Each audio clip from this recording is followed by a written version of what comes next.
Oh, sure. I wasn't quite ready. I'm still getting my recording devices together, but hey, hey, hi, Dave. Just your thoughts heading into the weekend. Maybe if you could discuss what you're thinking about from a pitching standpoint, and just maybe the topical observations about facing Mississippi State. Yeah, just first on the pitching rotation. What we're going to do is we're going to let Hunter Holland have a couple more days to rest, and we'll either throw him game 2 or game 3, hopefully, let that leg continue to rest. And then, so we're going to just flip it, and we'll start Hagen Smith, and then we're going to just TBA it for Saturday, Sunday. I mean, obviously there's a really good chance that Tiger gets the ball in one of those games, and then we'll just piggyback off of him. We're just not sure which day we want to do it yet. And then as far as Mississippi State, I mean, everyone I talk to, will use the lingo.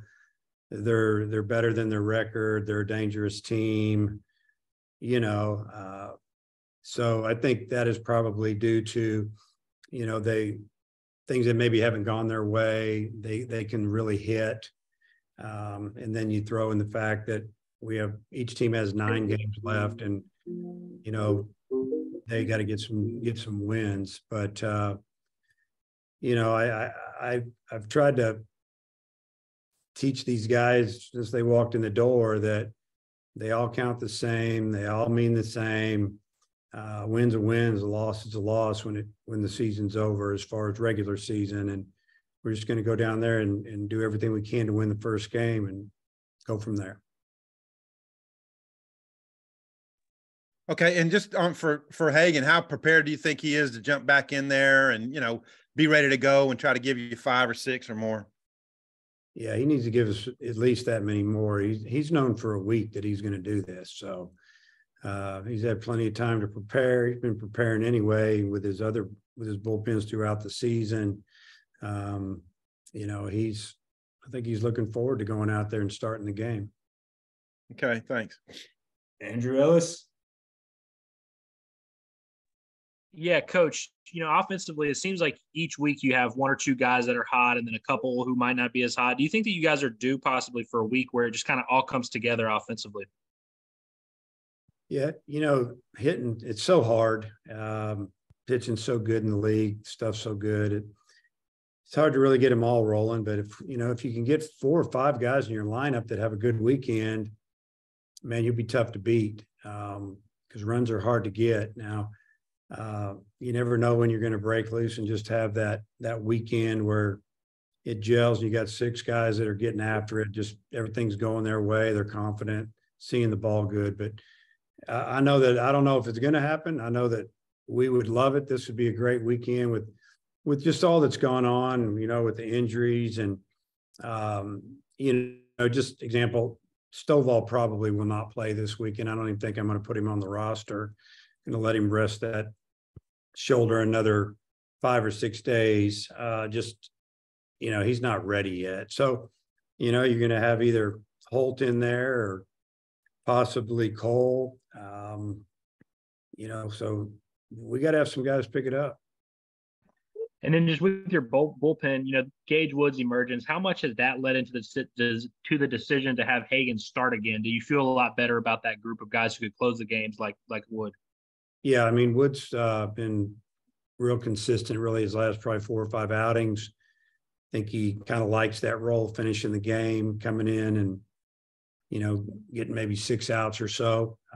He's been good at it, throws a lot of strikes. He can throw 3 or 4 pitches for a strike. And, it definitely helps saying, okay, we're not going to pitch Holland game 1. And, the way we've been running is bringing Smith off of him if we were probably tied or winning. Now you're going to go with the person who's been kind of semi-closing for you to start. So you got to have somebody take that role. And I would say he's the main guy, and I think he likes it. And we do have a lot of confidence in him. Fouch. Dave, with Holland, do you feel confident that you will pitch him at some point this weekend, or is it still possible that you give him the weekend off? I feel like that we will pitch him, but I mean, that's always a possibility. But he's been doing what he's supposed to do to get ready to pitch and start a game, as far as, is working on the mound and throwing his bullpen and pretty much everything he can do. And, he's healthy, except he's got a leg that's been bothering him, and it seems to be getting better. So we feel like, as of today, that he's going to get on the mound in Starkville. And Dylan Carter shared the news yesterday about his UCL injury. Just what was your reaction to that? And how do you expect to maybe replace those innings that he was giving you? Well, my reaction was, I wouldn't say it was shock, but after the first MRI, the Friday before the Monday that he had the second one done, was clean. And even the doctors they felt good. And they just thought, well, we'll do the dye just to double check. And then it came back with a tear. It was kind of shocking, actually, and just disappointed. Felt bad for him. I found out like at 4:30 in the afternoon. I gave him a call. I think we'd all individually called him to see how he was doing and talked to him a little bit. But yeah, I mean, you don't replace him, really. When he was rolling along there, he was pitching at 90-93 and throwing the slider for a strike and pitching some real tough leverage situations. We got to have some guys pick it up. We've had a couple guys in the bullpen that, haven't done well lately, and they have good arms, and it's time to get it going again. Bob? Yeah, Dave, when you say that, your last answer, you talk about Bybee and Fouch, I assume, or who'd you mean by that? Yeah, those are a couple of them. I mean, they've got to get some outs for us. I feel like the other day, honestly, Fouch, looking back at, we'll just call it track man, he got hosed a couple pitches into the first hitter. They were in the strike zone. And for a kid that needs a little bit of a break or some confidence, I mean, I could tell that those pitches, I mean, the way our catcher was acting, the way our pitcher's acting, then you go back and look at him, and I think he missed 2 of them on the first hitter that should have been strikes. And he was a little fragile out there. And, so we've told him, hey, we have confidence in you, and you just keep getting after it, and we're going to give you the ball, and, go back to thinking that you're good, because you are. And, Bybee, he just tiptoeing around the strike zone too much, just missing. Just needs to go out there and compete, not worry about getting hit. Just throw the ball over the plate and let him hit it, and we'll field it. And there's actually a question Nate was wanting us to ask you. I guess, what are the benefits looking ahead to not having any more of these midweek games, getting ready for the other conference series after this one? You're done with the midweek games. What, especially with all the injuries, what are the benefits of that? Well, I mean, that's part of it. With all the injuries, it gives us an opportunity more than anything to rest our relievers and get them where they might be able to throw twice on the weekend if we need them to, a little here and there. But, also next week, not having a game, getting ready for finals, playing a weekend series, not having a game the next week, finishing up their finals. And then after that, we're finishing the regular season. So I think it's kind of a mental break for them. You get worn out a little bit mentally with all that goes on in college baseball, with the travel and the number of games, and the stress of the weekends, and then you throw the injuries on top of it. I usually don't have any games at this time of the year. I mean, it's not like this is a new thing. We haven't scheduled these 2 weeks for a while. And so you probably saw the news this morning. Alabama fired Brad Bohannon. Wonder what your thoughts and reaction is to that news. Don't really know what happened. Don't know all the details. I really like Brad. I don't know what what's going on there. I'm sure we'll find out more throughout the day in the next few days. But I feel bad for the players on the team. Feel bad for the coaches and fans. It's I don't know what went on. I guess they've got something to be able to make that move pretty quick. So just a bad setup, bad situation. Thanks. Tom?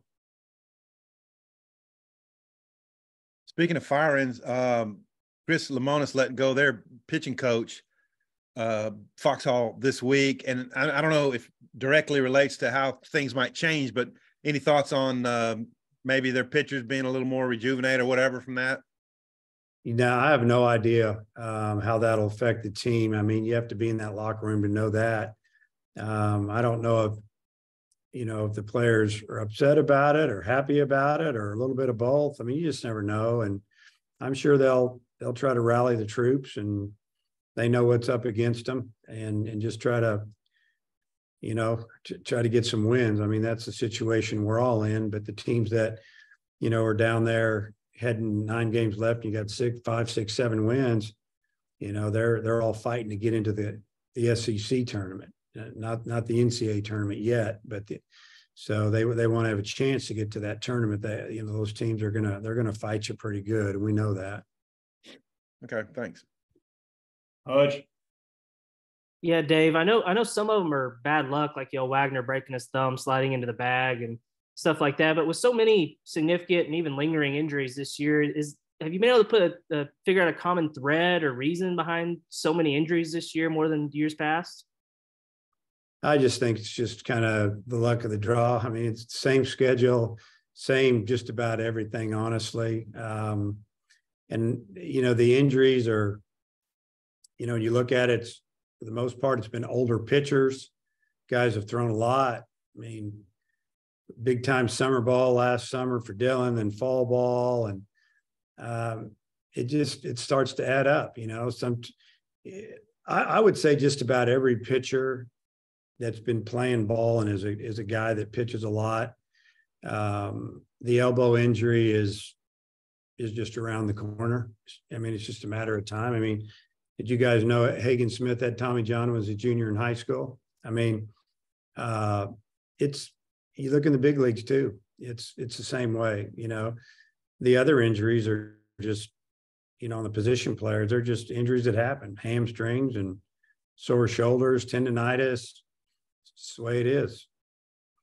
I was going to ask you about the Tommy John, like a broad picture. I mean, I guess, Hunter Elliott at Ole Miss and Garrett Edwards at LSU both came out this week that they need it as well. Do you know why? I mean, is it just a matter of overuse at younger ages, or do you have any big picture thoughts on why that may be? Well, I don't think you can point your finger to one thing unless, as a young person, somebody's just been abused. When a guy gets into college, and they're managed pretty good by trainers, coaches, strength and conditioning coaches. I mean, they're probably in the best shape of their life. I just think throwing a baseball overhand is some serious stress on an arm. And, we've had our center fielder, we've had 2 center fielders had Tommy John, over the years. So just take it in and out and bingo, pops. So when you're playing a sport, there's always danger of getting hurt. We hate it. In a perfect world, I wish we started the season later and we could have a little more time and to get these pitchers right before we open the season. I think that has a little bit to do with it as well. Robert. Yeah, with Stovall, I'm wondering, is there a more specific label to, I know you said it's a banged up shoulder, but is there something more specific you can call it? And then is there any concern that he might be out longer than this weekend? Well, there's always concern on that. I mean, really the only thing I can tell you is it's inflammation, which means basically tendonitis. And then it's bothering because we've got to get that inflammation to calm down, go away a little bit. And, they're working hard to get that taken care of. All right, Coach. Thanks for the time. Okay, we'll see you guys.